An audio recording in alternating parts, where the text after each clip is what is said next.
You know how that one person who texts you back in 3 seconds and the one who leaves you on read for 2 days and says, "Sorry, I don't really check my phone"? That's not a personality quirk. That's not just how they are. That's attachment theory. And by the end of this video, you're going to know exactly what attachment theory means and why people show up in relationships the way they do. Yes, including you. This channel is where we talk about the psychology running quietly in the background of your life. Today, we are talking about the four attachment styles, where they come from, why you act the way you do in relationships, and why your situationship might actually be just a security system with a leak. So let's find out. Picture this. It's 11:47 p.m. You sent a text at 9:15.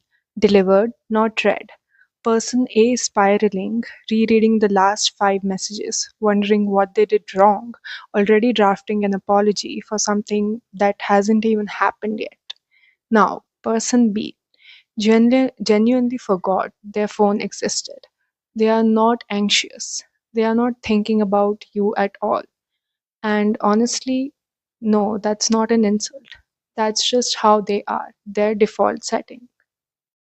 Person C wants to double text and also wants to throw their phone in the ocean and never speak to this person again.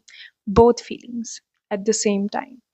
And person D texted back, went to sleep, and will deal with it tomorrow like a functioning adult. Iconic. We all are little jealous of person D. Four people, same exact situation, four completely different nervous systems. That's not random, that's attachment style. And it was basically installed in you before you could even talk. So here's the actual psychology behind it, and it starts way earlier than your dating life. It starts in your crib. Attachment theory says the emotional bond you formed with your primary caregiver in roughly first 18 months of your life becomes kind of a starter pack, a template for your relationships that your brain then reuses for every close relationship after that. Quick definition before we go further.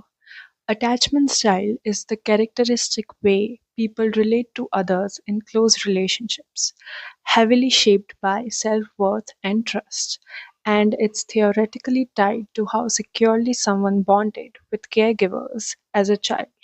Psychologists identify four main adult styles: secure, anxious, avoidant, and fearful avoidant. Okay, so now let's actually build that from the ground up. Basically, however your caregiver responded when you cried, needed comfort, or got scared, consistent, inconsistent, distant, scary, your infant brain took notes, not consciously, but it built expectations. When I need someone, do they show up? That expectation is your attachment style. And psychologists have found four consistent patterns that we will now look into. Secure attachment is like a phone with a battery that actually holds charge. As kids, securely attached babies get upset when a caregiver leaves. Normal. But they are easily comforted when the caregiver comes back because they trust that they will come back. As adults, this shows up as ability to being able to trust people, communicate honestly, sit with conflict without falling apart, and the underrated one, actually being okay, alone, not performing okay, actually okay. Get Kristoff from Frozen. No trauma dumping, no games. He shows up consistently, tells Anna the truth even when it's inconvenient. Remember him questioning her instant engagement to Hans? And he gives her space to make up her own choices without trying to control the outcome. That steadiness is the secure attachment style in action. It's not the most flashiest personality in the movie, it's just the most healthiest one. Anxious attachment is the "why haven't they texted back in an hour" style. As kids, these babies get really distressed when a caregiver leaves, but weirdly don't fully settle even when they come back. Like the fear doesn't fully switch off. As adults, this often looks like a deep fear of rejection or abandonment, needing outside reassurance to feel okay about yourself, high sensitivity to any perceived criticism, and jealousy that isn't really about the other person. It's about an old fear of not being enough. Again from Frozen, look at Anna. She spends years isolated after her sister shuts her out, and the second anyone shows her attention, she's ready to marry a literal stranger she met hours earlier. That's not carelessness for comedic effect. That's textbook anxious attachment, a starvation for connection so strong it overrides normal caution because being chosen, even by the wrong person, feels safer than being alone again. Avoidant attachment is the independent to a suspicious degree style. As babies, these kids don't really seek out comfort from a caregiver and treat a caregiver and a stranger almost the same.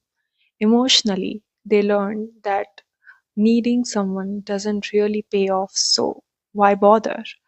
As adults, they have strong independence, sometimes that acts as a shield, difficulty trusting other people, discomfort when someone gets emotionally close, and commitment can feel like a threat instead of a comfort.